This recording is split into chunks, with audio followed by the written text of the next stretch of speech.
మోషే ఎర్ర సముద్రం ముందు నిలబడినప్పుడు, ఫరో సైన్యం వెనక తరుముతున్నప్పుడు తన వెనక జనం ఎవరు కూడా నమ్మలేదు దేవుడు కాపాడతాడు అని.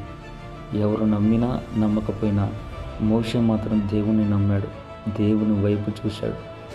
ఆ దేవుడు మోషే నమ్మకాన్ని బట్టి, మోషే విశ్వాసాన్ని బట్టి సముద్రాన్ని 2 పాయలుగా చేసి ఆరిన నేల ద్వారా ఇజ్రాయేల్ని నడిపించాడు. ఆ ఎర్ర సముద్రాన్నే ఆయుధముగా చేసుకుని ఫరో సైన్యాన్ని హతం చేశాడు.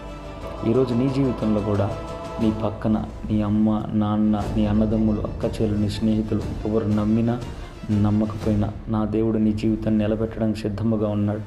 మోషే విశ్వాసాన్ని బట్టి ఇజ్రాయేల్ని దేవుడు రక్షించాడు. ఈరోజు నీ ఇంట్లో వాళ్ళే నిన్ను నమ్మకపోయినా నీ విశ్వాసాన్ని బట్టి, కేవలం నీ విశ్వాసాన్ని బట్టి నీ కుటుంబాన్ని దేవుడు రక్షించబోతున్నాడు. Amen. God bless you. God bless you all.